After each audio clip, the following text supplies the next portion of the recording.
This is how the city looked during its heroic defense in autumn of 1942, and this is how it looks now. For 58 days, from September the 23rd until November the 25th, the defenders of the renowned Pavlov House resisted German attacks. In late September 1942, a group of reconnaissance troops led by Sergeant Pavlov were holed up in a residential home, waiting for reinforcements while repelling German attacks and trying to survive. During the 2 months of bloody battles, a baby girl was born in the building's basement. My grandfather and grandmother lived in the basement of the Pavlov house during the war. They were caretakers. When a bombing raid began on July the 17th, my mother, who was pregnant then, ran to grandma. The family lived in the basement for 58 days, as long as the defense of the house lasted. I was dying, and the soldiers started digging a grave for me, saying, "With so many adults dead, how can this baby survive?" And then they found a medallion of the Mother of God in the grave, and gave it to my mum. I don't know if it helped, but I survived. There was a direct route from the Pavlov house to the Volga, which proved to be a crucial factor. The house became a stronghold designed to stop Germans from reaching the Volga, because their goal was to force our troops to retreat beyond the river. Днем и ночью советские воины били врага, а когда смерть вырывала товарища, клялись отомстить за него. Kamil John Turganov is the only surviving defender of the Pavlov house. He is nearly 90 years old. The former anti-tank rifleman is a national of Uzbekistan now, but he and Zinaida Andreeva still meet from time to time. In 1993, Andreeva became the head of the wartime Stalingrad Kids Association, which currently has about 12,000 members, former children who saw their parents die and the city turned into rubble. Бомбардировщики стартуют на Сталинград, сообщала фашистская хроника.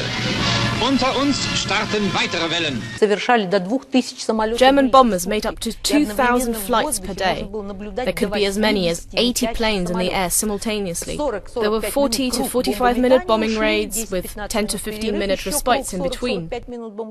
They said they dropped 1,000-kilogram bombs, and there were 12,500 of those. A 2-story house could fit in the craters left by the bomb blasts. In the first week of the bombing raids, 43,000 people were killed and about 60,000 were wounded. Given the rainless summer of the fall of 1942 and the raging fires in Stalingrad, the asphalt melted and people's clothes burned. Everything was on fire here, with smoke all around. Fires raging here, there, and everywhere. We were scared witless and at loss as to where to hide from this horror. Vera Trugaeva was 5 when a bomb blew up her house. She was lucky, her parents survived, whereas thousands of Stalingrad kids became orphans and thousands of others were maimed. There are photographs of Svetlana Borodushkina in the Battle of Stalingrad Museum. This is what she looked like before the bombing. This is her face afterwards. When we opened this exposition in 1985, it did not cover the subject civilians in the Battle of Stalingrad. Only in 1993, when those children who had survived the Battle of Stalingrad came together to form an association, did museum staff begin to address the issue that civilians had been held hostage to ideology. The board of the city's Communist Party committee met to discuss ways to stop people from leaving the city. Judge for yourself, did they plan to evacuate anyone? In the second hall of our museum, you can see a resolution of the City Defense Committee, which says temporary bridges and ferries were to be used exclusively for transporting cattle. No one planned to save the people. As a result, only about 20,000 Stalingrad residents were evacuated to the left bank of the Volga.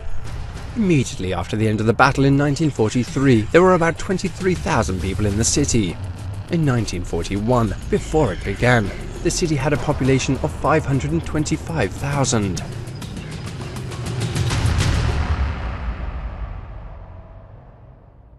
The Motherland Calls statue in Mamayev Kurgan is one of the largest monuments in the world. It weighs over 8,000 tons. The structure of the reinforced concrete construction is reminiscent of a skyscraper, only with uneven walls and a honeycomb-like rooms. There are around 11 floors, if you count the levels plus the head. To prevent the giant structure from falling apart, there is a system of steel cables running inside it, each of which is capable of withstanding a load of 60 tons. There are over 100 steel cables, 118 to be exact. Most of the honeycomb rooms inside the monument are empty. Once a week, an engineer comes to check the data from special equipment installed in one of the rooms that we call the memorial's brain. This is a programmable terminal with a system of microprocessors, controllers and switches. The electronic system controls the tension level of the cables and the temperature and distortion level of the concrete. The data comes from 150 different sensors located inside the monument, including in the uppermost section. We find ourselves at a height of 52 meters inside the head of the statue, which houses one of the largest technical areas. There are benches here where you can take a rest after your long climb up. There is also a special hatch through which climbers can get access to the top of the monument to carry out restoration work. Large-scale restoration of the monument is scheduled for 2012. Experts will repair the cracks, clean the monument and cover it with water-repellent substance.